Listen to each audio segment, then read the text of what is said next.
Well, hey there, you vinyl maniacs. This week's show is brought to you in part by our friends at AudiofileUSA.com. Check out the new website at AudiofileUSA.com. Now it's even easier to dig and find the deals and use discount code TheVinylGuide to save an extra 10%. That's AudiofileUSA.com. And we're also brought to you today by the Groove Washer, the world's most beloved record cleaner. Recently awarded 5 out of 5 stars from Rolling Stone magazine for vinyl record care. Plus, check out the new Groove Guard record sleeves, now at a low introductory price at GrooveWasher.com. Discount code VinylGuide10. Thank you, sponsors. And with that, on with the show. Well, hey everyone, welcome to episode 318 of The Vinyl Guide, the podcast for record collectors, music nerds, and of course, vinyl maniacs. My name is Nate. I've made this podcast now over 6 years and 300-something episodes talking to my heroes about music and the records that I love and collect. And today we've got a very special episode. Not only did I talk to one of my heroes, the man actually came over to my house, Mr. Dave Tice of Buffalo, the Count Bishops, and many other projects. He drove across town to sit on my couch, drink my coffee, and share his stories. And wow, what stories they are. So many that we're going to split the conversation over 2 episodes. Over the course of episodes 318 and 319, Dave's going to tell tales from the early days. The pre-Buffalo band Head, making the move in the early 70s from Brisbane to the big smoke of Sydney, playing the pubs, becoming the first Australian band signed to the Vertigo label, recording those amazing albums, opening for Black Sabbath, Rainbow, and others, near punch-ups with Richie Blackmore, joining the Count Bishops, what's up with the vinyl repressings, and lots more. Plus, we touch on the upcoming LP from Buffalo Revisited, Volcanic Rock Live. Dave and some heavy-hitting musicians performing the album Volcanic Rock in full. It's on Ripple Music, available on limited vinyl splatter pressings. You can go to ripple-music.com, reserve your copy of Buffalo Revisited, and grab some of their other records. Ripple Music is a killer label with lots of interesting stuff there. Oh, and while you're on the interwebs, take a moment to sign up to our Patreon page, patreon.com/vinylguide. It's the perfect Christmas gift for me. Help support our show, get access to all the extras, including this full interview with Dave, which has been available since last week, only to our Patreon supporters. I always put extra stuff up there, extended interviews, secret episodes, and more. Sign up now at patreon.com/vinylguide, where you get to hear the rest of the show. And with the upfronts done, let's get into the first of our 2-part conversation with dead set Aussie legend, Mr. Dave Tice. We are here with the legend Dave Tice, and thank you so much for coming over. This is our first in-person interview in over a year. Wow. So thanks for making the drive over here. Well, am I a post-COVID interview? You are. And I'll let everyone know we don't have masks on. We shook hands. That's it's right. all cordial. He's using our coffee cups. Everything is as normal here. Well, it looks like a pretty hygienic situation you have here, Nate, so I'm not particularly concerned. Yeah, I know. I'm always having to prove myself. Now, as most people know, Dave is an absolute legend. Many bands, and I'm really keen to dive in and really explore your career because it has so You'll many... need a guide. Pardon? You'll need a guide. I need a few Sherpas, I think, here. Now, the one thing in doing the research for this interview, there's one quote that stuck out to me here, and I think it's beautiful. And let me know if this is out of context or anything, but your quote of that you never craved acceptance from a straight society. Well, yes, I suppose that's a rather sweeping sort of comment. You know, I was, you know, it's not so much straight society, but what generally seems to be the thing that is accepted most by what I call straight society is pop music. And you know, I can enjoy pop music, but it really doesn't do much for me, to be honest with you. And so really what I was saying was that I was not really particularly interested in that sort of pop commercial success. quite frankly, I find the whole celebrity kind of thing a bit creepy, you know. And, you know, seems to me like the more famous you get, the greater the opportunities for disaster, you know. You know, it's a dangerous place to be. You only have to look at some of the greatest, most well-known artists in the world and see what it's done to them, you know, because, you know, you can reach a certain stage where, and I've been close to this a couple of times, where you have, you know, you've got your road crew, you've got your tons and tons of equipment, you've got an agent, a manager, a publicist. I've had all of these things going on in the past. And you become a cash cow, basically, to support this whole industry, which has really nothing to do with what your job is, which is being an artist, a musician, an artist. All of these things take away from that, I think. You know, look at people like Elvis Presley, you know, Michael Jackson. They've all been screwed by the corporation that's been built around them each time. You know, and, you know, what I like to do, and this may seem like a pretty obvious thing to say, I like to play music. I don't care about that other stuff. You know, money, you know, I've got enough to live on. I don't need to have $1 million in my bank account. It'd be nice if I did, but I don't need it. You know, and it's always been my opinion that it's like possessions, you know. You think you own things, but in fact, you are responsible for them.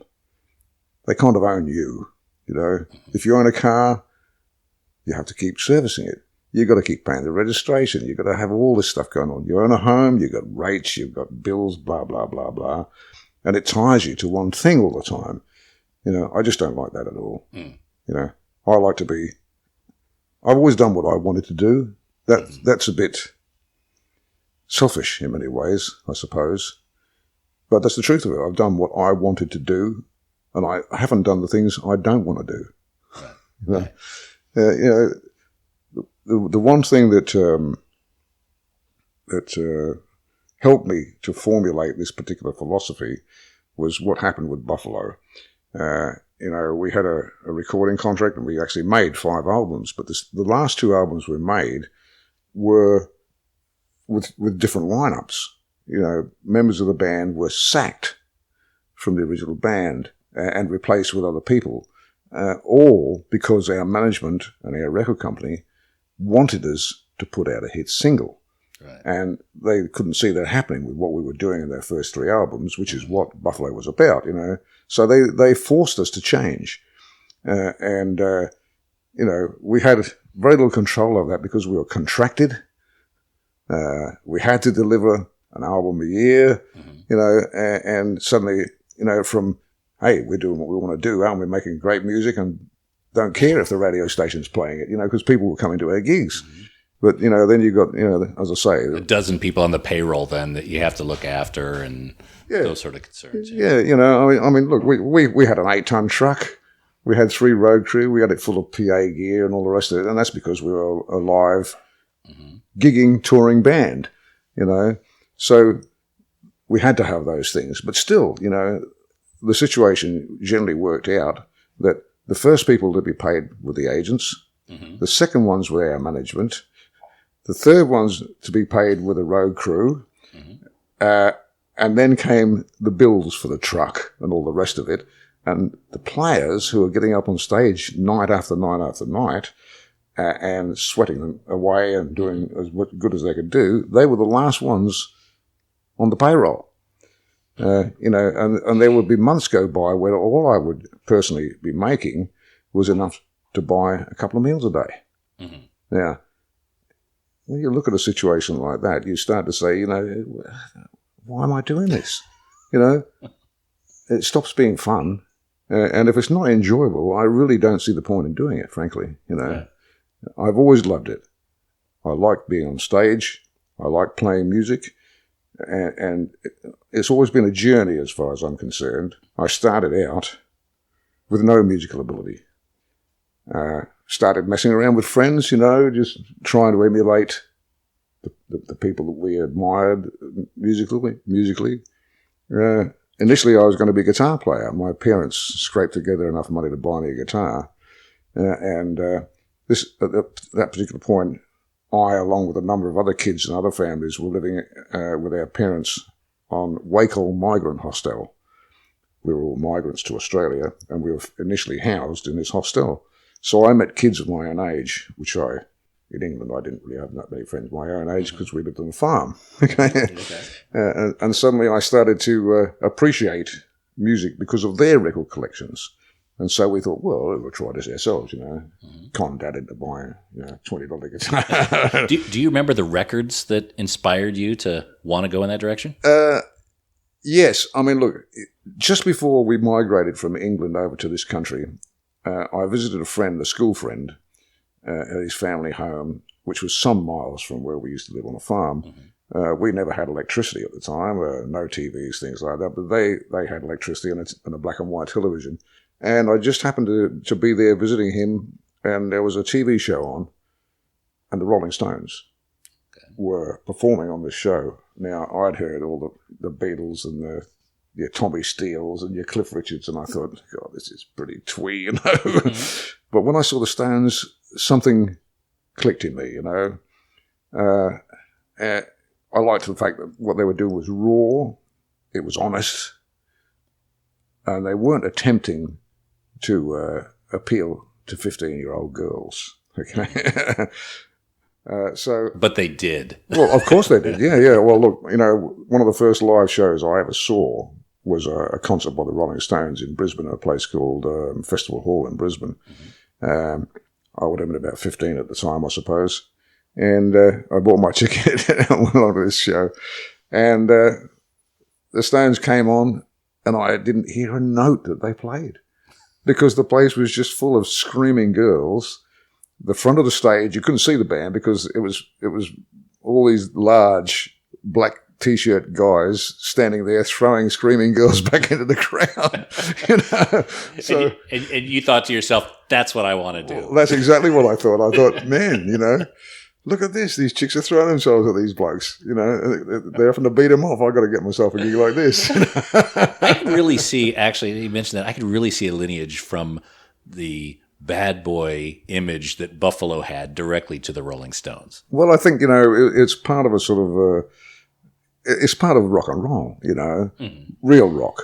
But Buffalo was a little bit more dangerous than the rest of the band. Yeah, fair to say?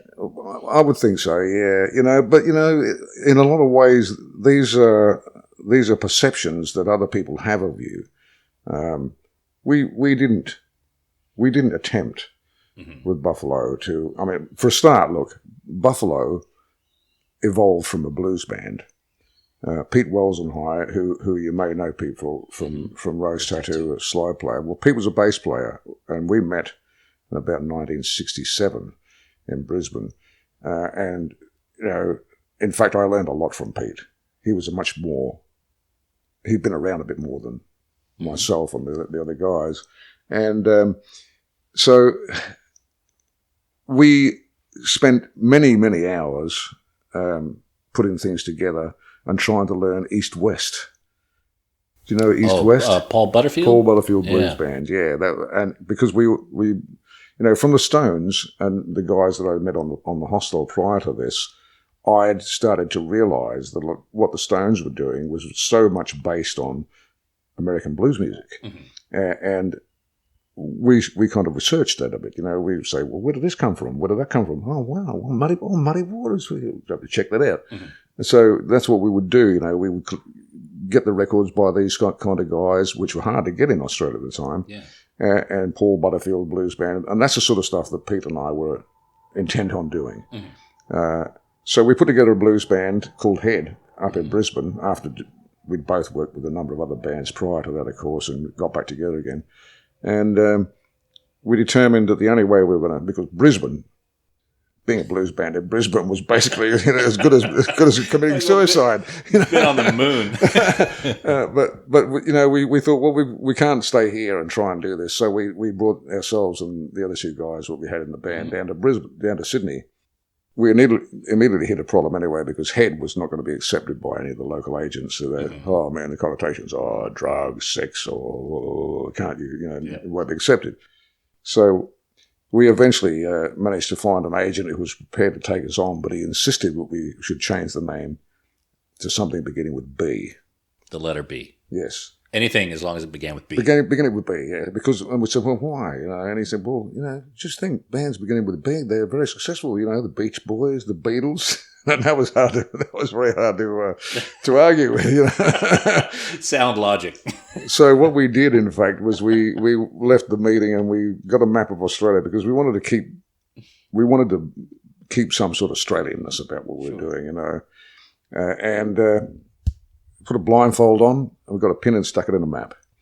And the map also listed certain flora and fauna around the country, and the nearest name beginning with B was Buffalo. So we said, that'll do. And it also kind of coincided with us getting John Baxter in as a guitar player, because our original two guys from Brisbane, drummer and guitar player, had lost the faith and gone home to their girlfriends.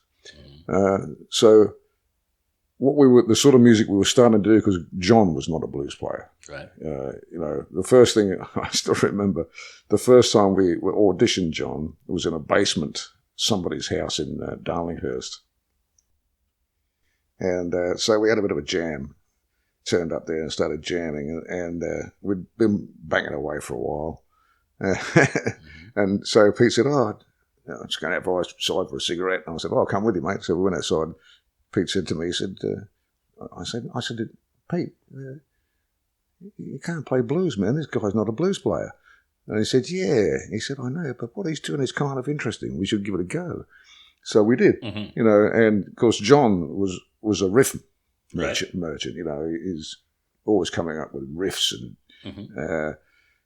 and so we started getting work with the name Buffalo because we now began with B. Right. Lo and behold. So we started doing a few things around the place. But before we go on the Buffalo adventure, while the band was Head, there was a single. Yes. Hobo and Sad Song? Sad Song, in brackets, Then. Then. Okay. Tell me the story about that. Well, after we got John in the band, we'd started jamming a bit more, and we started to feel that what we were doing was pretty good. When you're young and full of yourself, it's easy to believe that what you're doing is very good. So, but anyway, I think we were coming along quite nicely, and we thought, well, if we're going to go any further from this, we need to get a record contract. So, because we believe so much in ourselves, we immediately said, right, off we go down to the office of Phonogram. Now, I don't know if you remember Phonogram. They were a division of Philips. Okay. One of the first parts of Philips way back when. So we arrived at their offices, trooped in, said to the receptionist, we want to see your A&R manager, please. This is right downtown Sydney. Just went straight It's just in Darlinghurst, in Pelican Street. In Darlinghurst it was. I think Rhinoceros Studios now is in the building that used to be Phonogram. Anyway, so we walked in there, and by all rights, we should have been shown the door, But for some reason, the receptionist said, oh, hang on, I'll just see if he's in. There's some guys out here, they reckon, and amazingly enough, he said, well, send them in, I'll have a chat with them. And we spent about, half an hour telling him how much he really needed us, which he took with a grain of salt. But nonetheless, he said, look, I said, what about this? He said, I'm not going to offer you a contract at this point, but I'm prepared to put you into a studio and you put down 2 songs so we can put out a single and see how that goes. Can you imagine that happening now? Okay. I'm barely imagining it happening then. I mean, you guys, at the end of that meeting, you knew at the end of that meeting that you were going to do a single, right? Yes. So obviously in your young head, that's the way it happens. That's right. It totally worked that way. We couldn't see any reason why it wouldn't happen that way, when you have that much self-belief, you don't see the obstacles, you only see the opportunities, God bless you. Yeah. Anyway, so he put us into this 4-track studio in North Sydney, which would, be lucky to call itself a rehearsal room nowadays. Mm-hmm. But so we banged out those 2 songs, and they put it out as a single. And surprisingly enough, considering, I mean, we were pretty much an unknown quantity at that point, it sold enough that basically, after that, we called into the offices again, and they said, look, we'd like to offer you a contract. And so initially a 3-year contract with an album a year and a couple of singles, with the possibility of an extension at the end of the 3-year period. And that's what happened. We did, That's how you got the contract with Vertigo. Yeah, well, it was with Phonogram initially. Okay. But what happened was that, around about the same time, Black Sabbath, for instance, was starting to make some waves, and they were on Vertigo. And Vertigo was just one more of the labels that was owned by Philips. Okay. Our company, record company here, obviously would send anything that came out from Australia over to the head offices, where they would, say, well, there's another piece of Australian rubbish, throw it in the bin. Right. Okay. But it just so happened that what we were doing suited the Vertigo label, and we were offered the opportunity to, go onto that label. Because of the associations. I mean, I must admit that, one of the things that Dermot Hoy, who was the A&R guy at Phonogram at the time, one of the things that he was aware of was the growing popularity of Black Sabbath, and he saw us as like the Australian answer to Black Sabbath. Right. Frankly, apart from the fact that we were loud and obnoxious, I don't really see how we were, but we were certainly a heavy band, and at that time, we were about the only band in Australia that could have been called that. Right. The Vertigo Swirl label is so revered these days. Yes. Was it back then? What was the perception? Well, it was set up that way, I think. I mean, the whole point of it was there was going to be a very specific type of music. And, the sort of people that like that sort of music tend to be very loyal. They defend their choices. They believe in it.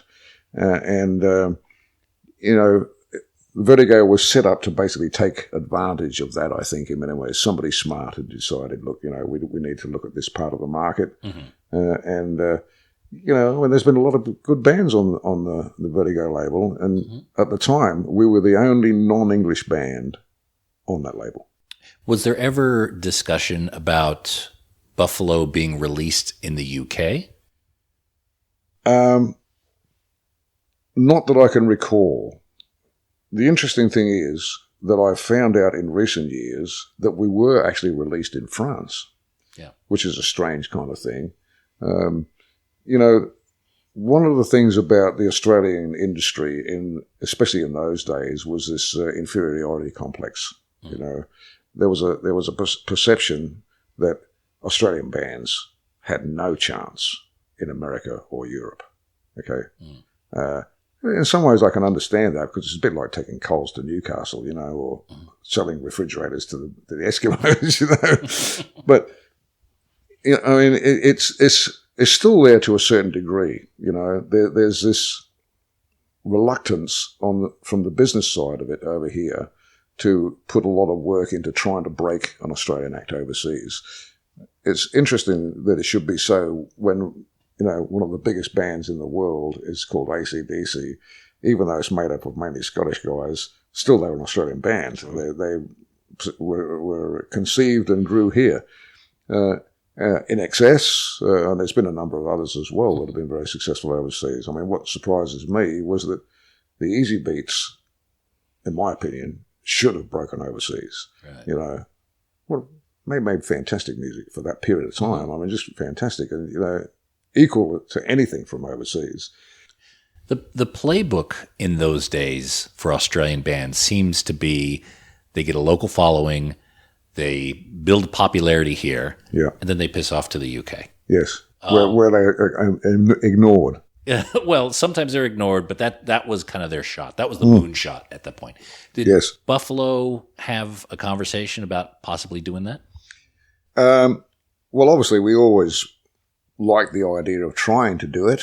The interesting thing is that Volcanic Rock, which was the second album we did, and was probably the heaviest album we did as well in many ways, was actually getting airplay in New York, Buffalo, New York.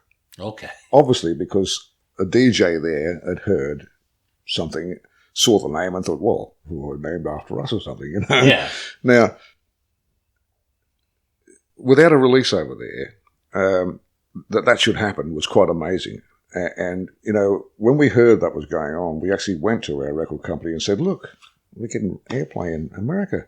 Mm-hmm. Surely we should be looking for a way to try and exploit this, you know. Mm-hmm.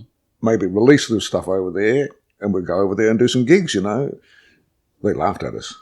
They thought it was ludicrous, you know. Like, come on, guys, you're Australian band, you ain't got a chance, you know. Mm-hmm. Now, you see, that's the problem, you know. We live a long way from the centre of it all. Mm-hmm. In some ways, it's good because we can develop what we do without all those overbearing influences. Right. That you know, and in a lot of ways, you know, the Australian record industry in the early 70s was very much in its infancy. Mm-hmm. Their main source of income was issuing Australian copies of overseas hits. Right. Okay. In fact, they would just, you know, it's like Woolworths. They got shops in every major city, and then they got those little ones scattered out in the bush. Okay. Right. That's where we were. Okay. Right. Okay. Comparatively speaking. They weren't prepared to make the investment. They weren't prepared to make the investment. No. In fact, I'm sure that for a very long time, the money that they spent recording, releasing, promoting Australian stuff was a tax write-off. Mm. Right? They would get, you know, the tapes from America, the latest hits over there, get them pressed here, bang them out, sell them by the truckload. Right. They had to write it off somehow, you know. Oh, okay. So what they would do is they would be their tax write-off, you know. Oh, we had, you know, put this much money into this band, failed badly, sorry. But don't have to pay the tax now. Well, interesting you say that because I suppose looking at it in that direction, they needed to have the local scene, you know, live acts, local bands, everything to continue to get more listeners to the label, even just to be interested in music, to get them into the record shop so they could sell them a myriad of different things. Yes. They needed the local bands to be able to continue this ecosystem. Yeah, well, you know, I mean, most of the earlier Australian releases were, in fact, straight copies of records that came from America or England. Mm. You know, the only band that I can think of that was really creating unique music in Australia back in the late 60s and early 70s was Easy Beats. Mm-hmm. You know, most of the other bands, you know, Flake, I can remember for Flake, Autumn, you can run them off, you know. Their hits were things like Autumn had a hit with Green River, which had been a huge hit in America. Right. You know, so they'd make a version. Localized version. A local version, you know, and that was going on all the time. Mm-hmm. There was just, as I say, this perception that, sorry, you're Australian, you just ain't going to be as good. Simple as that. Now, do you know what's happened to the master tapes? Buffalo master tapes? Yeah. We'll be back after these messages. Hey, have you checked out AudiofileUSA.com lately? There's been a major new website redesign, and now it's even easier to search and dig for deals. AudiofileUSA.com has over 42,000 used vinyl titles in stock, all excellent and near mint condition. They sell nothing but the best condition records. And AudiofileUSA.com is not just for rare and collectible records, it's got something for everyone. All genres, from punk to pop to jazz to classical to metal to psych and more. Head over to AudiofileUSA.com, dig for the deals, fill up your cart, and use discount code The Vinyl Guide to save 10% off your purchase. There's something for everyone at AudiofileUSA.com. I know that Groove Washer makes the world's best record cleaner. Hundreds of people around the world have tried it and given Groove Washer top top ratings online, including Rolling Stone magazine, 5 out of 5 stars for vinyl record care. But have you seen the new Groove Washer Groove Guard record sleeves? Now you can slide your freshly cleaned record into an archival quality sleeve for short or long-term storage. I mean, why are you going to clean your records only to slide them back into the same old dirty sleeve? That's like showering and putting your dirty clothes back on. Head over to groovewasher.com, grab a record cleaning kit and some Groove Guard record sleeves, now at a super low introductory price, and it gets even lower with discount code VinylGuide10 at checkout. That's Groove Washer Groove Guard record sleeves, groovewasher.com, discount code VinylGuide10. Now we return to the program already in progress. No limits. Now, do you know what's happened to the master tapes? Buffalo master tapes? Yeah. Well, I'd assume, although I could be wrong, that they would be archived in Universal's archives now. Not the one that burned up a few years ago. I can't really tell you. I don't know. But Okay. the fact of the matter is that I'd be surprised if those tapes survive at all. Right. Because, our first album recordings was done in something like a 12-track studio. Right. And then, of course, it became 24-track as our career progressed. But back in those days, you'd make an album using, let's say, 2-inch tape, 24-track 2-inch tape. Mm-hmm. It'd be mixed, mastered, cut onto vinyl. Those tapes would be stored for a while, and then they'd be reused. This is similar to what the ABC, for instance, the Australian Broadcasting Corporation. I've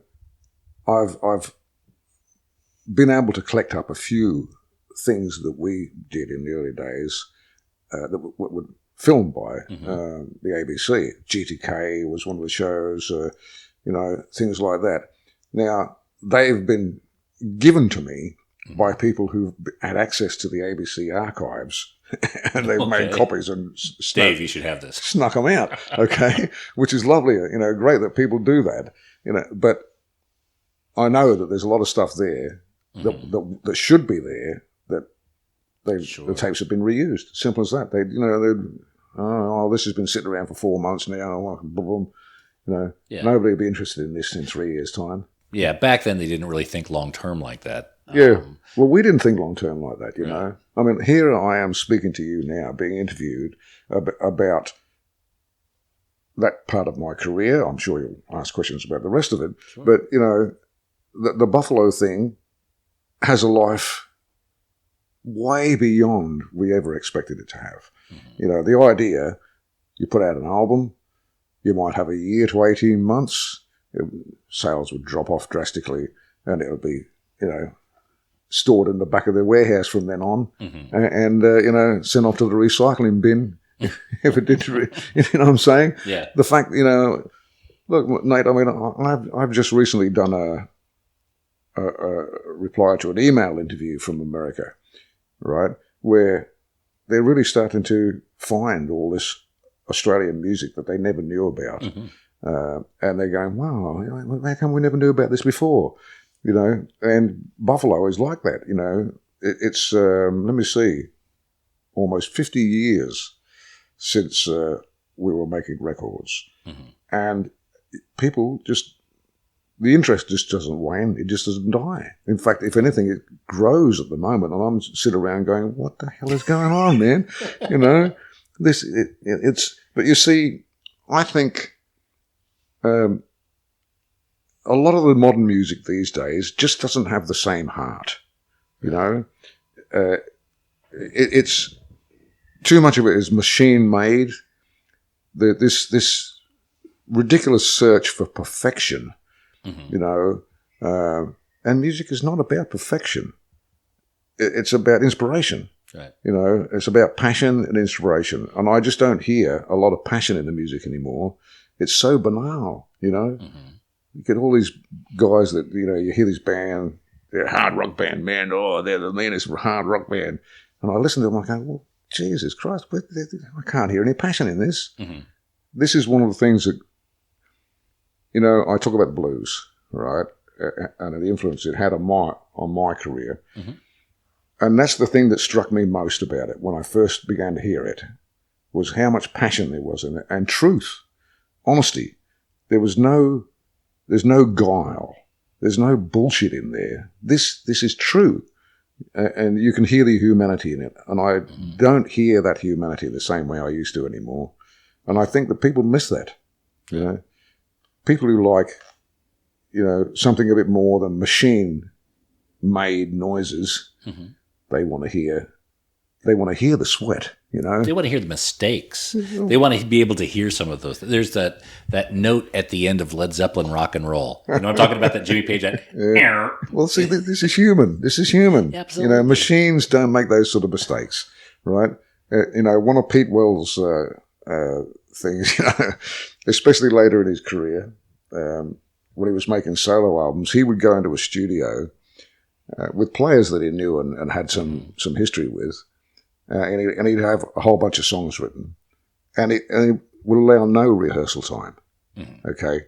He would say, okay, it goes like this. This is the feel. There's a 12-bar or whatever. Mm-hmm. Away we go. And he wasn't interested in whether anybody made mistakes or not. All he wanted was to hear some heart in it. Right. And one of his sayings was, listen, if you make a mistake, do it again, because then it becomes the arrangement. One of the things about rock and roll and blues was that there were no hard and fast rules. Mm-hmm. Okay, it was open slather. You could do things that classical musicians would go, "Oh my God, that's not music. What are you doing there?" Mm-hmm. Or a jazz player would, "Oh my God," But it's true. This is truth. This is human beings expressing themselves. Mm-hmm. It's not people making products using machines. Right. It's people expressing themselves. And you just showed me a little video of people dancing and having a great time, right? Because obviously the relief of being able to do it now after a year and a half or something and not being able to do that. And, this is human. Sometimes you must lose yourself a little. Mm-hmm. You must let yourself go. You can't be uptight and controlled every minute. Yeah. It's wrong. We need that release. I need it. Mm-hmm. I get it because when I play music, I lose myself in that moment. I don't care anymore that I owe a $500 electricity bill, or the mortgage is a bit behind this month. All I'm interested in at that point is the music. That's all. I can lose myself there. There's also this point, I would imagine, of vulnerability, a bit of walking a tightrope. Like a lot of these, some of my favorite records that I have, most popular records out there, are ones that were recorded within a few days. And they weren't given the opportunity to overthink. They didn't have the technology to fix every little nuance that the artist may at the time have wanted to change. Yeah. But there's that tension of being able to get it right. Like you say, Pete Wells, they'd do the arrangement, they'd show it to him, and then within a few minutes they'd be recording it. So everyone was on their highest attention. That's right. to drive it in. You have to let yourself go in these situations, you see, I mean, look, I started out wanting to be a guitar player. But I found out very, very quickly that there were other guys around already that played guitar a lot better than I did at that point. Mm-hmm. I was still learning. And by default, I became a singer. Not because I set out to be a singer, but because I'll tell you, the first ever gig that I did was with Pete and a couple of other blokes. And I was the lead guitar player. Okay, all right. There's a joke for you. Okay. Yeah, he's just learning. Put him on lead. Well, the reason I was the lead player was because the other guitar player knew a lot of chords and I didn't. It's as simple as that. Mm-hmm. But nonetheless, we arrived at this. It was a backyard party in a suburb of Brisbane called Inala, and we were nervous, of course. The guy who was supposed to be the singer, we set up our equipment. did a bit of tuning and got ready to do his thing, turned round and he'd run away. He got stage fright, okay? Couldn't face it. Right. So we had a choice, We could either leave with our tails between our legs, the ultimate embarrassment, or we could try and make a fist of it. And I was the only one stupid enough to put my hands up and say, well, I can remember some of the words. So I became a singer at that point, and trying to play guitar at the same time. It's like slapping your head and rubbing your belly, Well, yeah. But nonetheless, Trial by fire. Soon after that, we actually did a talent quest, quite a big talent quest in Brisbane, which we failed to win, of course. But we got on stage for our little spot, and I was trying to be lead guitar player and singer. And nonetheless, we had a rhythm guitar player who should have been holding everything together, okay? Mm-hmm. He took one look at the crowd, crapped himself, and spent the whole of our time on the stage on one knee with his back to the audience, fiddling with the amplifier. So I was in a position suddenly of having to be the singer, the rhythm guitar player, and the lead guitar player. Now, believe me, I wasn't equipped for that.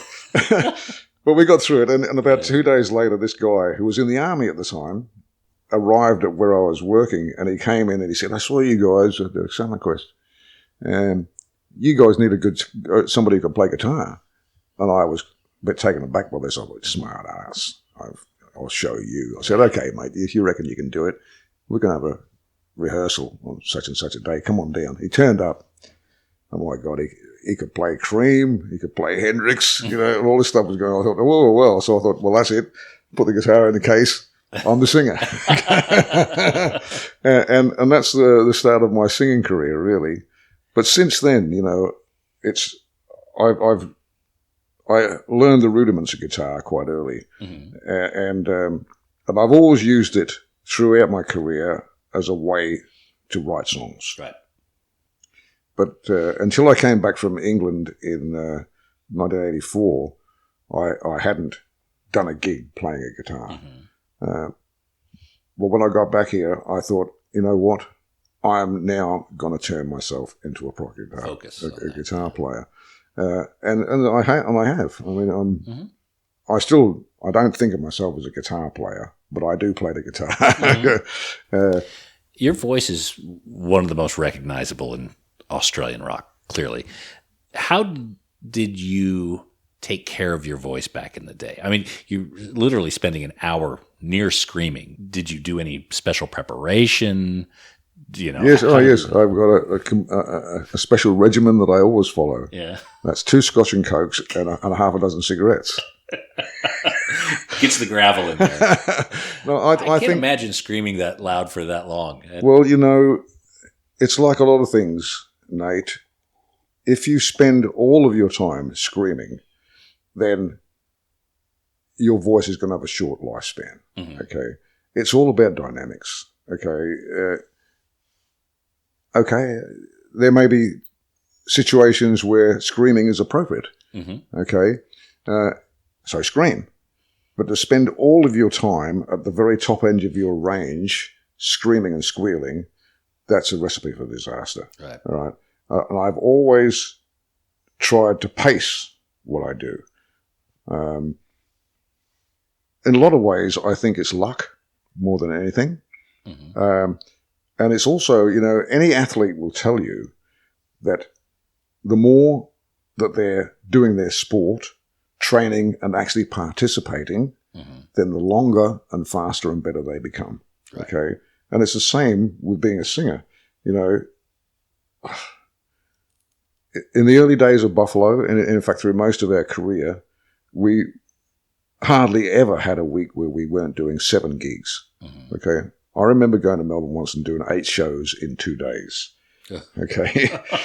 And that's the way we used to work. Right. We were quite often be doing a school concert at lunchtime somewhere around the Sydney suburbs, doing a community hall or a town hall show early in the evening, and ending up with 2 spots between midnight and 3 o'clock at Checkers. Okay. Yeah. So, almost invariably we'd be doing 2 or 3 gigs a night on a weekend. Mm-hmm. Now, you become match fit. You know, you don't need to be training when you're doing that because you're doing it all the time. Right. And my career was like that for the first 35, 40 years, I suppose, that I was doing it. Mm-hmm. You know, when I went to England, joined the Count Bishops, pretty much the same there. Mm-hmm. You know, if we weren't rehearsing, we were out gigging or in the studio. Right. Sing. You know, you become match fit. Right. Simple. But as I say, it's about pacing. It's like anything. Music is about pacing as well, generally. It's about dynamics, you know. If you play everything as loud as you possibly can all the time, it becomes just as banal as being quiet. Mm-hmm. You know, you have to have ups and downs. Right. You know, it needs to have some flow to it, not just a straight line. Mm-hmm. So to me, that's what it's all about, you know. Yeah, it would seem to me, and correct me if I'm wrong, but especially in those early days of Buffalo, there was a lot more going on off the stage as well that could potentially run hazard to your voice. You know? Well, that's a very diplomatic way of saying it, I suppose. Yeah, well, you know, as I say, when I saw the Stones and when I saw what was going on, what really made me want to get involved with was the chance to sort of not be embarrassed by trying to pick up girls because they would be coming to you. Mm-hmm. Okay. And, I mean, I've got to be truthful with you, especially during Buffalo, those 6 to 7 years when we were on the road, every night was a party. Mm-hmm. You know, it was a non-stop party, the longest party I ever went to, and it just didn't stop. I mean, I paid rent in a house in Sydney, and I'd be lucky to spend 4 or 5 weeks a year actually in that house. The rest of the time I was in a Ford Transit van or somebody's car or in a motel somewhere in the far-flung reaches of Australia. You know, it's... I like to be constantly doing it. Yeah. I don't do it anywhere near as much now. I'm a bit of an elder statesman, you know. Yeah. and I figure I can be a little more, you know, I don't really, we spoke earlier about my lack of interest in celebrity and all that sort of rubbish, you know. But as long as I can keep playing, that's all that really counts to me. How I became to be what I am, I really don't know, to be honest with you. Mm-hmm. You know, it seems to me to have been a sort of series of lucky incidents. Yeah. You know, starting out messing around with mates on the hostel. Next thing I knew, I'd been asked to join a band that was actually out there doing gigs. Mm-hmm. You know, and it just went from that. I didn't set out to go to England and join the Count Bishops. The offer landed in my lap. Yeah. You know, I've always been ready to take the leap. Mm-hmm. You know, that trip could have been a complete disaster. Mm-hmm. It came close a couple of times and ended up very unfortunate situation. But you know, you take the chances. Yeah. Yeah. Well, I guess that's the thread that ties it all together. You were brave enough, or at times maybe foolish enough, to say yes. Foolish enough. I'll sing. Okay. It can be looked at both ways because, you know, yeah, I'll sing, or I'll do this. Yeah, I'll try the lead guitar. Yeah, I'll go to England and front this band. So let's just quickly touch on some of the recordings. You brought up Volcanic Rock. Yeah. Volcanic Rock, I think, again, a lot of people look at that as the high point, right? Yes. What was different about the recording of Volcanic Rock as opposed to Dead Forever? Well, a couple of things, I think. The first album, as you will probably recall, we had two singers. Right. I was the other singer. Alan Milano was the other singer. And really, we weren't completely settled on what our direction was supposed to be. Mm-hmm. We were being influenced by that whole hippie psychedelic sort of generation that was going on overseas, mm-hmm. To a certain degree. And, you know, the reason Alan Milano ended up leaving the band and leaving me the sole singer was because he wanted to do something different. He didn't want to do what we were trying to do. Mm-hmm. So we were kind of a bit betwixt and between on Dead Forever.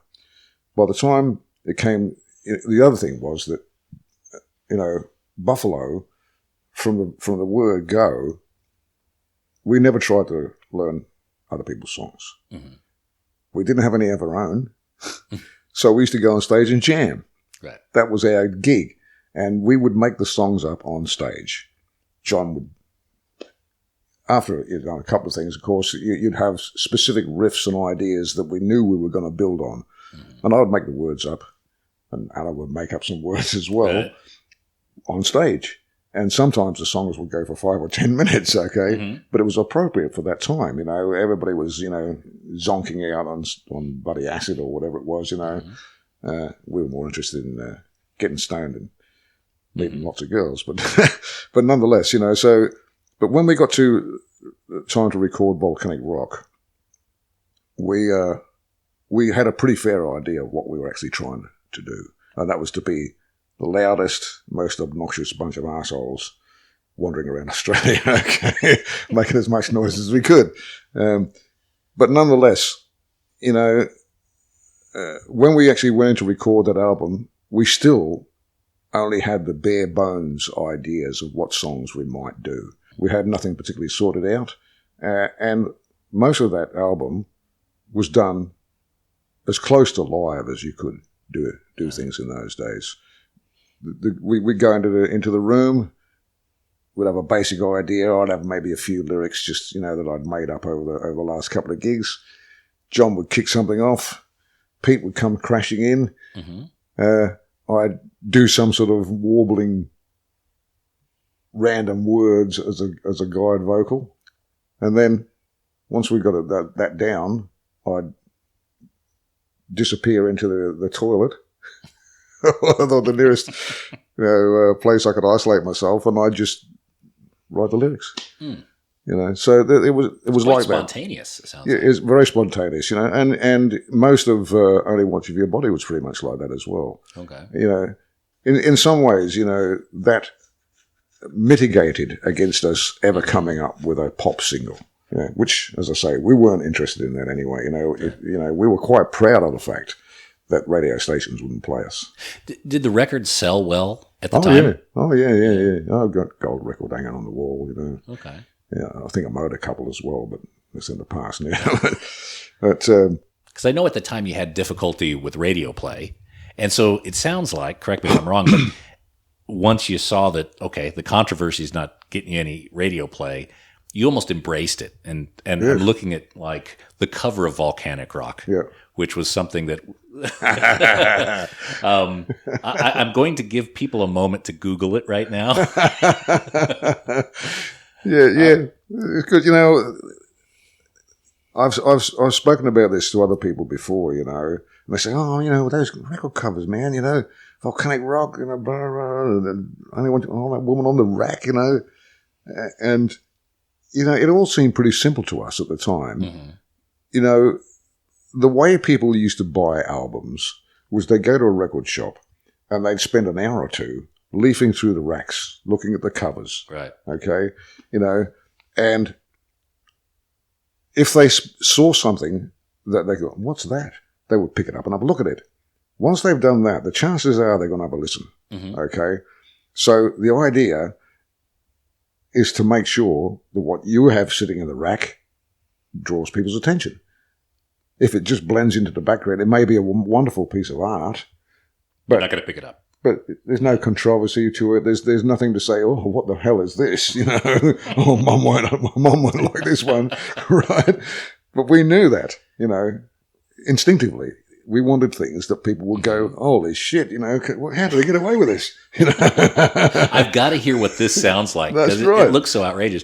Yeah. Did you guys have an artist? Did you commission an artist to do that in the poster, or how'd that work? Well, the record company used to commission the arts, the art people for that. They had an art department and they would commission somebody to do these things. But what would happen was that we would usually be called in to look at a number of different ideas that would be presented. Mm-hmm. And then we'd pick, or at least tell them our preference. Right. But But, you know, I mean, with a thing like Dead Forever, you know, you have to have something on there that's got a skull and a horrible looking face on it, surely, you know. It's like, it's appropriate. And Volcanic Rock, well, I mean, it all hangs together quite nicely, you know, the title and the artwork. Only One of Your Body with the you know, obese woman stretched on the rack. Well, there's nothing subtle about this. So that was one of the ideas the record company came up with, or was that something that you guys said, you know what would be great for this? Because you knew the album was going to be called "I Only Want You for Your Body." That's what we were going to call the album, no matter what happened. You know, the thing about it was when Volcanic Rock came out, the managing director or the MD of the record company here in Australia was a guy called Ross Barlow, who was quite a straight-laced gentleman, nice bloke, but straight-laced. Mm-hmm. And he was appalled when that came out, that Volcanic Rock album.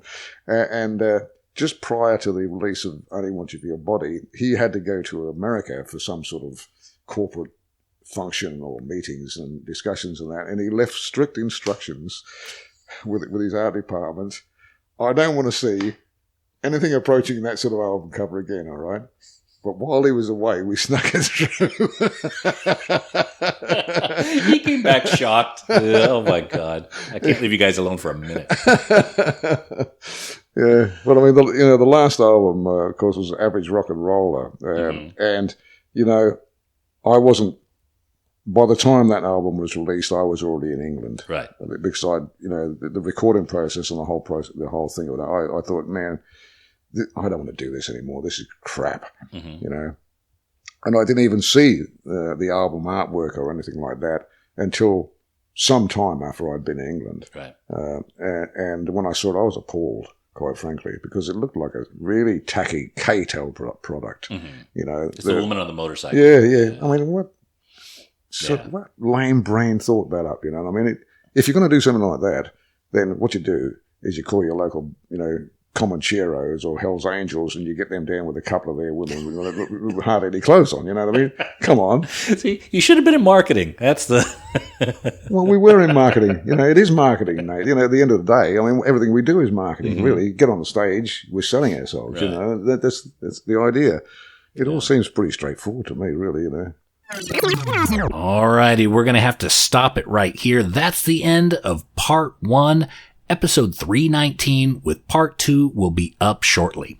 Now, you could always hear it right friggin' now going to patreon.com/Vinyl Guide. Help support our show and get the extras. Otherwise, please subscribe to the Vinyl Guide podcast on your podcast app and get alerted immediately when part 2 is available. Until then, we'll see you on the flip-flop. Cheers.